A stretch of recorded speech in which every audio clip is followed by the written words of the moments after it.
தந்தை மகற்கு ஆற்றும் நன்றி அபயத்து முந்தி இருப்பச்செயல் தந்தை மகற்கு ஆற்றும் நன்றி அபயத்து முந்தி இருப்பச்செயல் இருப்பச்செயல் மகன் தந்தைக்கு ஆற்றும் உதவி இவன் தந்தை என்னோற்றான் கொள்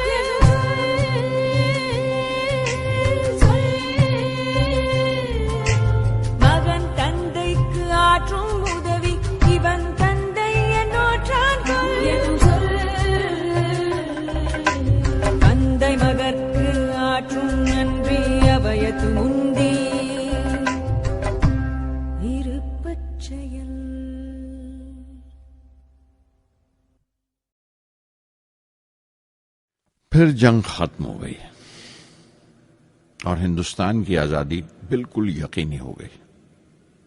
میں نے ابا سے رامیشورم چھوڑنے کی اجازت چاہی. میں ڈسٹرکٹ ہیڈ کوارٹرز رامناتھ پورم جا کر پڑھنا چاہتا تھا. شمس الدین اور جلال الدین میرے ساتھ رامناتھ پورم تک گئے مجھے شوارٹز ہائی اسکول میں داخل کرانے کے لیے. جانے کیوں وہ نیا ماحول مجھے راس نہیں آیا. رامناتھ پورم بڑا مصروف شہر تھا اور قریب 50,000 کی آبادی تھی، لیکن رامیشورم کا سکون اور اطمینان کہیں نہیں تھا. گھر بہت یاد آتا تھا اور گھر لوٹنے کا کوئی موقع میں چھوڑتا نہیں تھا. شوارٹز ہائی اسکول میں داخل ہونے کے بعد ایک 15 سالہ لڑکے کے تمام شوق جو ہو سکتے تھے میرے اندر جاگ اٹھے. میرے ٹیچر ایا دورائی سولومن بہترین رہبر تھے، گائیڈ اس نوجوان ذہن کے لیے جس کے سامنے زندگی کی بے شمار ممکنات کھلنے والی تھی.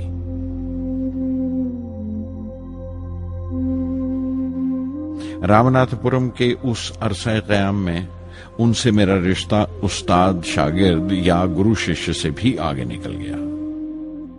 ایا دورائی کہا کرتے تھے، زندگی کامیاب ہونے اور نتیجے حاصل کرنے کے لیے 3 طاقتوں پر قابو پانا بہت ضروری ہے: خواہش، یقین اور امید. ایا دورائی سولومن جو بعد میں ریورنٹ ہو گئے کہا کرتے تھے، اس سے پہلے کہ میں چاہوں کچھ ہو جائے یہ ضروری ہے کہ میرے اندر اس کی پوری شدت سے خواہش ہو اور یقین ہو کہ وہ ہوگا. میں اپنی زندگی سے اگر مثال دوں تو مجھے بچپن سے ہی آسمان کے اسرار اور پرندوں کی پرواز ہمیشہ حیران کرتی تھی، فیسینیٹ کرتی تھی. سمندر میں کونجوں اور بگلوں کو اونچی اڑانے لگاتے دیکھتا تھا تو اڑنے کو جی کرتا تھا. میں ایک سادہ لوگ گاؤں ہی کا لڑکا تو تھا، لیکن مجھے یقین تھا کہ ایک دن میں ضرور ان کونجوں کی طرح بلند اڑانے لگاؤں گا، بلندی پر پرواز کروں گا. اور حقیقت یہ ہے کہ رامیشورم سے اڑنے والا میں پہلا لڑکا تھا.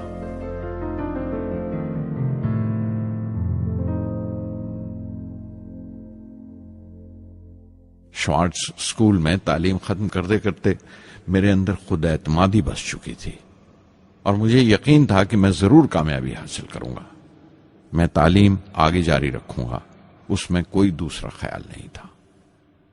سن 1950 میں انٹرمیڈیٹ پڑھنے کے لیے سینٹ جوزف کالج ٹریچی میں داخل ہو گیا.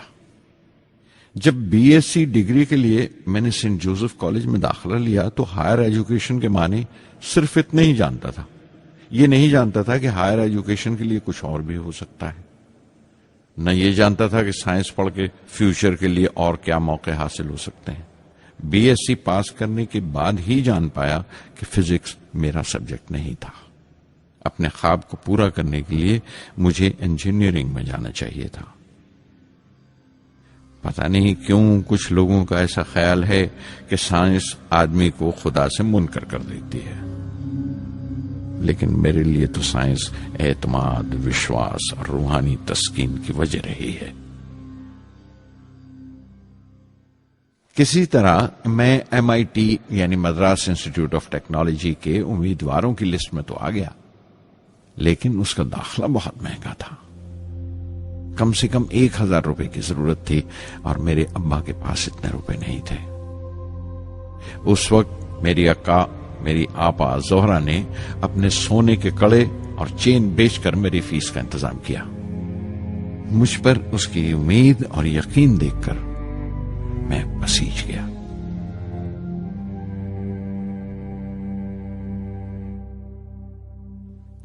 MIT میں سب سے زیادہ مزہ آیا. وہاں 2 ہوائی جہاز رکھے دیکھ کر جو اڑان سے بری کر دیے گئے تھے، مجھے ان کی طرف ایک عجیب سا کھچاؤ محسوس ہوتا تھا. اور جب سب لڑکے ہاسٹل لوٹ جاتے تھے میں کئی گھنٹے ان کے پاس بیٹھا رہتا تھا. فرسٹ ایئر مکمل کرنے کے بعد جب مجھے اپنے زیادہ خصوصی مضمون چننا تھے، یعنی اپنی اسپیشل برانچ کا چناؤ کرنا تھا، تو میں نے فورن ایروناٹیکل انجینئرنگ کا چناؤ کر لیا. MIT کی تعلیم کے دوران مجھے 3 ٹیچرز نے بہت متاثر کیا: پروفیسر اسپونڈر، professor KAV Pandalai, professor Narasimha Rao. Professor اسپونڈر ٹیکنیکل ایروڈائنمکس سکھاتے تھے۔ ایروناٹیکل انجینئرنگ میں داخلے سے پہلے میں نے ان سے صلاح لی تھی۔ انہوں نے سمجھایا تھا کہ مجھے مستقبل کا فیصلہ کرنے سے پہلے مستقبل کی ممکنات کے بارے میں نہیں سوچنا چاہیے، بلکہ سوچنا چاہیے ایک اچھی بنیاد کے لیے اور اپنے رجحان اور اشتیاق کے بارے میں کہ اس میں کتنی شدت ہے، میرے ایپٹیچیوڈز اور ایسپریشن میں کتنی انٹینسٹی ہے۔ میں خود بھی ہونے والے انجینئرنگ اسٹوڈنٹس سے کہنا چاہتا ہوں کہ جب وہ اپنا اسپیشلائزیشن کا چناؤ کریں تو یہ دیکھیں کہ ان میں کتنا شوق ہے، کتنا اتساہ ہے اور لگن ہے اس شعبے میں جانے کے لیے۔ پروفیسر KAV پنڈلے نے مجھے ایرو اسٹرکچر ڈیزائن سکھایا اور اس کا تجزیہ بھی، وشلیشن، انالیسس بھی۔ وہ بڑے خوش دل اور دوست ٹیچر تھے اور ہر سال کوئی نہ کوئی نیا طریقہ، نیا نظریہ لے کر آتے تھے کورس میں۔ پروفیسر نرسنگھ راؤ میتھمیٹیشین تھے، وہ ایروڈائنمکس کی تھیوری سکھایا کرتے تھے۔ ان کی کلاس میں داخل ہو کر مجھے میتھمیٹیکل فزکس باقی تمام سبجیکٹس سے زیادہ اچھا لگنے لگا۔ سادھر سنگی ہری ہری نام چتارا چتارا، سادھر سنگی ہری ہری نام چتارا، سہجی انت ہوے دنو راتی، انکر بھلو ہمارا، سادھر سنگی سادھر سنگی۔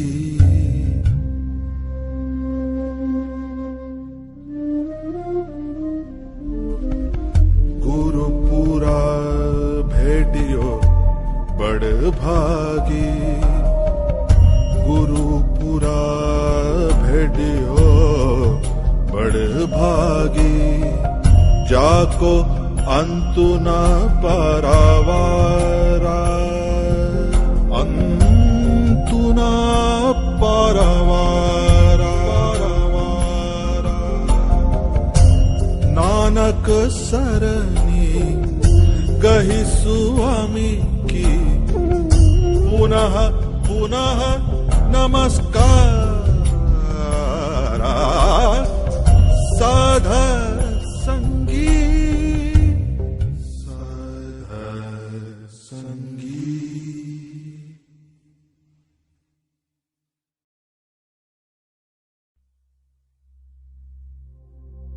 MIT سے میں بنگلور کے ہندوستان ایروناٹکس لمیٹڈ HAL میں بطور ٹرینی داخل ہو گیا۔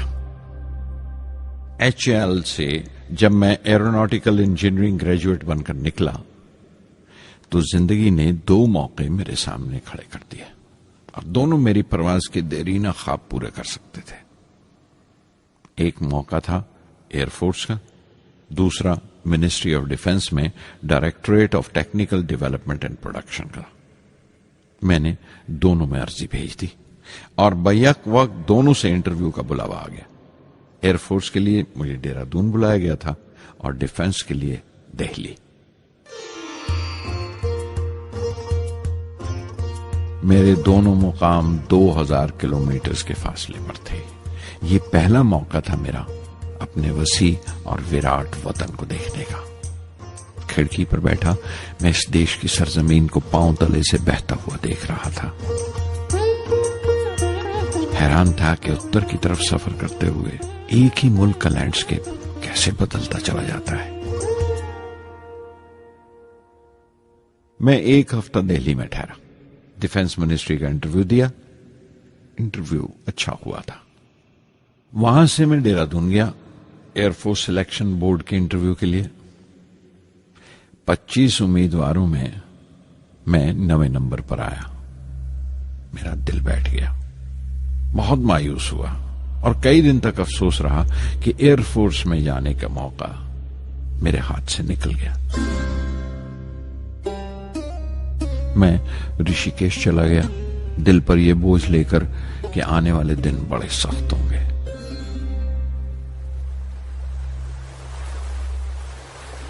گنگا میں اسنان کیا اور پھر چلتا ہوا پاس کی پہاڑی پر شیوانند آشرم تک پہنچ گیا۔ سوامی شیوانند سے بھینٹ ہوئی۔ دیکھنے میں بالکل گوتم بدھ لگتے تھے، سفید دودھیا دھوتی اور پاؤں میں لکڑی کی کھڑاؤں۔ ان کی بچوں سی معصوم مسکان اور سادہ دلی دیکھ کر بہت پربھاوت ہوا میں نے بتایا انہیں کیسے میں انڈین ایئر فورس میں بھرتی ہونے سے رہ گیا اور میری کتنی شدید خواہش تھی آسمانوں میں اڑنے کی، پرواز کرنے کی۔ وہ مسکرا دیے اور بولے، خواہش اگر دل و جان سے نکلی ہو، وہ پوتر ہو اور اس میں شدت ہو، تو اس میں کمال کی ایک الیکٹرو میگنیٹک انرجی ہوتی ہے، ایک برقی مقناطیسی طاقت ہوتی ہے۔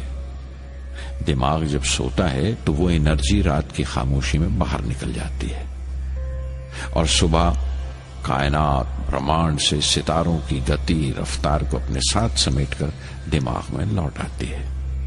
اسی لیے جو سوچا ہے اس کی سرشٹی اوشیہ ہے، وہ تخلیق ہوگا۔ تم وشواس کرو اس ازلی بندھن پر، اس وچن پر کہ سورج پھر لوٹے گا، باہر پھر سے آئے گی۔ میں دہلی لوٹ آیا، ڈیفنس سے اپنا انٹرویو کا نتیجہ دریافت کیا۔ جواب میں مجھے اپوائنٹمنٹ لیٹر تھما دیا گیا اور اگلے دن سے سینئر سائنٹیفک اسسٹنٹ مقرر کر دیا گیا، 250 روپے کی ماہانہ تنخواہ پر۔ 3 سال گزر گئے۔ انہی دنوں بنگلور میں ایروناٹیکل ڈیولپمنٹ اسٹیبلشمنٹ ADE کا ایک نیا محکمہ کھلا اور مجھے وہاں پوسٹ کر دیا گیا۔ بنگلور کانپور سے بالکل مختلف شہر تھا۔ میں اپنے ڈائریکٹوریٹ کی پوسٹنگ کا پہلا سال وہاں گزار چکا تھا۔ دراصل ہمارے دیش میں یہ ایک عجیب طریقہ ہے، ایک عجیب سا ڈھنگ ہے اپنے لوگوں کو حد درجہ تک نچوڑ لینے کا، جو ہمارے لوگوں کو انتہا پسند بنا دیتا ہے۔ شاید اس لیے کہ صدیوں اس دیش نے غیر ملکی تہذیبوں کے زخم بھی کھائے ہیں اور انہیں اپنے دامن میں جگہ بھی دی ہے۔ الگ الگ حکمرانوں سے وفا کرتے کرتے ہم اپنی حیثیت، اپنی یکتائی کھو بیٹھے ہیں، بلکہ ہم نے ایک اور ہی قسم کی خوبی پیدا کر لی ہے کہ ایک ہی وقت میں رحم دل بھی ہیں اور بے رحم بھی، حساس بھی ہیں اور بے حس بھی، جتنے گہرے ہیں اتنے ہی سطحی۔ اوپر سے دیکھو تو ہم بڑے خوش رنگ اور خوبرو نظر آتے ہیں، لیکن کوئی غور سے دیکھے تو اپنے حکمرانوں کی ایک بے ڈھب نقل سے زیادہ کچھ نہیں ہے۔ میں نے کانپور میں کلے میں دبائے ہوئے پان والے نواب واجد علی شاہ کے نقلچی بہت دیکھے ہیں، اور بنگلور میں فرنگیوں کے انداز میں کتے کی زنجیر تھامے ٹہلتے ہوئے صاحبوں کی کمی نہیں تھی۔ بنگلور میں رہ کر میں رامیشورم کی سکون اور گہرے شانت واتاورن کے لیے ترستا تھا۔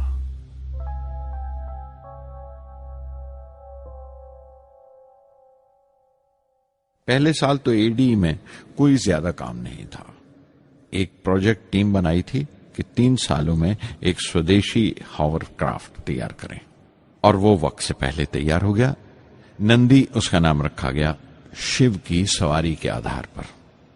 اس کا ڈیزائن ہماری امید سے زیادہ اچھا تھا، لیکن میں سخت مایوس ہوا جب آپسی کنٹروورسیز کی بنا پر سارا پروجیکٹ بالائے طاق رکھ دیا گیا، بند کر دیا گیا۔ Professor MGK Menon, Tata institute of fundamental research کے ڈائریکٹر، ایک روز اچانک ہی ہماری جانچ پڑتال کو آ پہنچے۔ نندی کا ذکر نکلا، مجھ سے پوچھ تاچھ کرتے ہوئے انہوں نے خواہش ظاہر کی ایک 10 منٹ کی اڑان کے لیے۔ اس کے 1 ہفتہ بعد کی بات ہے، مجھے انکوسپار سے بلاوا آ گیا، the Indian committee for space research. میں بمبئی چلا گیا راکٹ انجینئر کی پوسٹ کے لیے انٹرویو دینے۔ میرا انٹرویو لینے والے ڈاکٹر وکرم سارا بھائی اور پروفیسر MGK مینن کے علاوہ مسٹر سراف تھے، جو اس وقت ایٹمک انرجی کمیشن کے ڈپٹی سیکرٹری کے عہدے پر تھے۔ ڈاکٹر سارا بھائی کی گرم جوشی نے پہلی ہی ملاقات میں میرا دل موہ لیا۔ اگلے ہی دن مجھے خبر مل گئی کہ میں چن لیا گیا۔ مجھے انکوسپار میں راکٹ انجینئر کی حیثیت سے شامل کر لیا گیا تھا۔ سن 1962 کے دیرینہ حصے میں کہیں انکوسپار نے تھمبا میں ایکویٹوریل راکٹ لانچنگ سٹیشن بنانے کا فیصلہ کیا۔ تھمبا کیرلا میں تریویندرم سے پرے ایک دور دراز کے اونگتے سے گاؤں کا نام ہے۔ ہندوستان میں یہ ماڈرن راکٹ بیسڈ ریسرچ کی ایک دبی سی ابتدا تھی، ہلکی سی شروعات۔ اس کے فوراً بعد ہی مجھے 6 ماہ کے لیے امریکہ بھیج دیا گیا، ناسا میں راکٹ لانچنگ کی ٹریننگ کے لیے۔ جانے سے پہلے میں تھوڑا سا وقت نکال کر رامیشورم گیا۔ میرے ابا میری اس کامیابی کے لیے بہت خوش ہوئے اور مجھے اسی مسجد میں لے جا کر شکرانے کی نماز ادا کی۔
NASA Langley research centre Virginia میں نے اپنے کام کی شروعات کی۔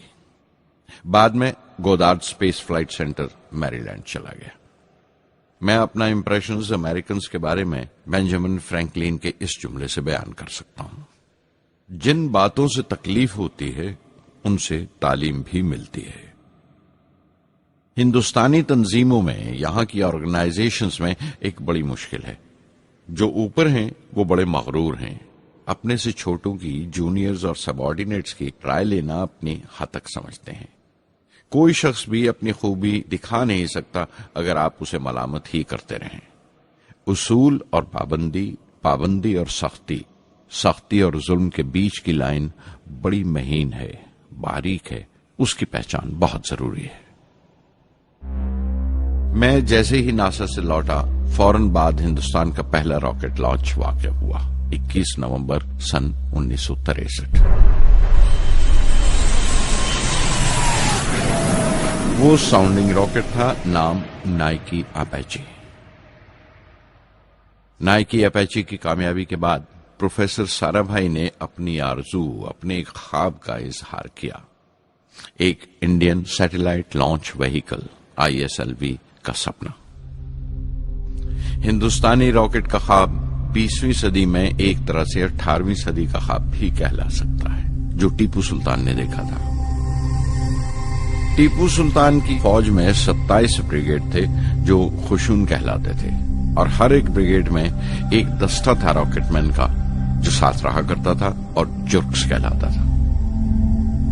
جب ٹیپو سلطان مارا گیا تو انگریزوں نے 700 راکٹس اور 900 راکٹ کے سب سسٹمز برآمد کیے 1799 میں تیروکناہلی کی جنگ کے بعد۔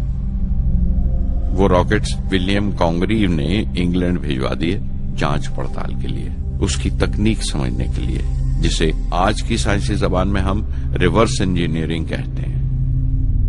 ٹیپو سلطان کی موت کے ساتھ اس خواب کی بھی موت ہو گئی، کم سے کم 150 سال کے لیے۔ پنڈت جواہر لال نہرو کی بدولت وہ راکٹری کا خواب ایک بار پھر ہندوستان میں زندہ ہوا۔ پروفیسر سارا بھائی نے اس خواب کو حقیقت بنانے کی ذمہ داری اپنے سر لے لی۔ بہت سے تنگ نظر لوگوں کو اعتراض تھا اس بات پر کہ اس ملک میں جہاں لوگوں کو 2 وقت کی روٹی نصیب نہیں ہوتی وہاں ان اسپیس اڑانوں کو، ان خلائی تحریکوں کو کیوں ترجیح دی جا رہی ہے۔ لیکن پردھان منتری پنڈت نہرو اور پروفیسر سارا بھائی کے نظریے میں کسی قسم کا مبالغہ نہیں تھا۔ ان کے نظریے بالکل صاف تھے کہ اگر دنیا کے ملکوں میں اور دنیا کے مسئلوں میں کوئی حصہ لینا ہے، شرکت کرنی ہے، ہندوستان کو کوئی حیثیت حاصل کرنی ہے تو سائنس اور ٹیکنالوجی کی ترقی اور خود مختاری، سیلف ریلائنس اشد ضروری ہے، اور ان کا مقصد طاقت کا مظاہرہ ہرگز نہیں تھا۔ سہج پکے سو میٹھا ہوئے، تھمبا میں 2 راکٹ سہج پکے مگر کامیاب ہوئے، ایک روہنی، دوسرا مینیکا۔ اگلا سال لگا ہی تھا جب پروفیسر سارا بھائی نے مجھے دہلی بلا بھیجا۔ ایک میٹنگ تھی اور میٹنگ میں group captain V S Narayanan سے میرا تعارف کرایا گیا جو ایئر ہیڈ کوارٹرز سے تھے۔ پروفیسر سارا بھائی نے ریٹو تیار کرنے کا ارادہ ظاہر کیا، rocket assisted take of system, ایک ملٹری ایئر کرافٹ جو راکٹ کی مدد سے اڑایا جا سکے بڑی چھوٹی سی جگہ میں۔ شام تک یہ خبر بھی عام ہو گئی کہ ہندوستان ایک خود ساختہ ملٹری ایئر کرافٹ تیار کر رہا ہے اور میں اس پروجیکٹ کا مختار ہوں، ذمہ دار ہوں۔ میں کئی طرح کے جذبات سے بھر گیا، خوش بھی تھا، شکر گزار بھی، خوش قسمت بھی، اور ایک احساس ہوا تکمیل کا، فلفلمنٹ کا۔ 19ویں صدی کے ایک شاعر کی یہ سطریں بہت یاد آئیں، ہر دن کے لیے تیار رہو، ہر دن کو ایک طرح ہی ملو، جب اوکھلی ہو برداشت کرو، جب دستہ ہو تو وار کرو۔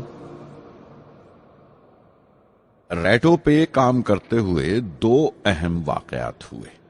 پہلا تو یہ تھا کہ اپنے دیش میں پہلی بار اسپیس ریسرچ کا 10 سالہ پروگرام تیار ہوا جس کے آتھر تھے پروفیسر سارا بھائی۔ میرے لیے وہ ایک ایسا رومانی مینیفیسٹو تھا جیسے اسپیس سے عشق کرنے والے کسی شاعر کی رومانی نظم ہو، جیسے کوئی اپنے دیش کے آسمان سے عشق کرنے لگا ہو۔ اور دوسرا واقعہ منسٹری آف ڈیفنس میں میسائل پینل کا تیار ہونا۔ نارائنن اور میں، ہم دونوں اس پینل کے ممبر تھے۔ اس وقت تک بھوش کی آنے والی SLV سیٹلائٹ لانچ وہیکل کا ناک نقشہ بھی تیار ہو چکا تھا۔ پروفیسر سارا بھائی اپنے دیرینہ خواب کو تعبیر دینے کے لیے کچھ اور ساتھیوں کا چناؤ کر چکے تھے۔ میں خود کو خوش قسمت سمجھتا ہوں کہ مجھے اس پروجیکٹ کا لیڈر چنا گیا۔ اس پر پروفیسر سارا بھائی نے مجھے ایک اور ذمہ داری بھی سونپی کہ لانچ کی 4تھی سٹیج میں ہی ڈیزائن کروں۔ یہ معمول تھا، میرا عادت تھی کہ ہر میسائل پینل کی میٹنگ کے بعد میں جا کر پروفیسر سارا بھائی کو پوری تفصیل، پوری رپورٹ دیتا تھا۔ دہلی میں ایسی ہی ایک میٹنگ کے بعد 23 دسمبر 1971 کو میں تریویندرم لوٹ رہا تھا، اور اس دن پروفیسر سارا بھائی تھمبا میں SLV کا معائنہ کرنے گئے ہوئے تھے۔ دہلی ایئرپورٹ کے لاؤنج سے میں نے انہیں فون کیا، پینل میٹنگ کی تفصیل بتائی۔ پروفیسر سارا بھائی نے مجھے کہا کہ میں تریویندرم ایئرپورٹ پر ان کا انتظار کروں۔ میں جب تریویندرم پہنچا تو فضا میں ایک ماتم بچھا ہوا تھا۔ مجھے خبر دی گئی کہ پروفیسر سارا بھائی نہیں رہے۔ چند گھنٹے پہلے دل کا دورہ پڑنے سے ان کا انتقال ہو گیا۔ میں تھرا کے رہ گیا۔ چند گھنٹے پہلے ہی تو میں نے ان سے بات کی تھی، میرے لیے وہ بہت بڑا صدمہ تھا۔ پروفیسر سارا بھائی میری نظر میں انڈین سائنس کے راشٹر پتا ہیں، جیسے راشٹر کے پتا مہاتما گاندھی ہیں۔ انہوں نے اپنی ٹیم سے رہنما پیدا کیے اور خود اپنے عمل سے ان کے لیے مثال ثابت ہوئے۔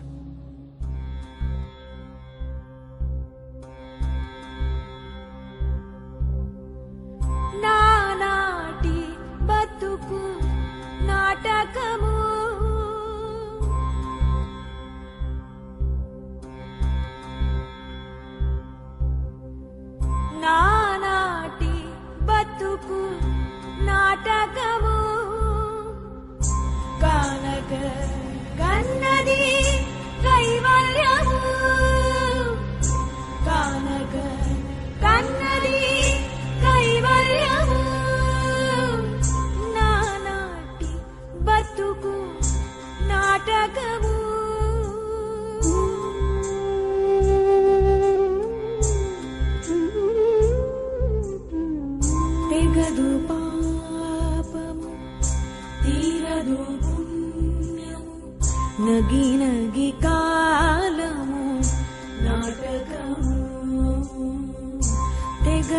పాపము తీరదు పుణ్యము నగి నగి కాలము నాటకము యగువన శ్రీ వెంకటేశ్వరుడేలికే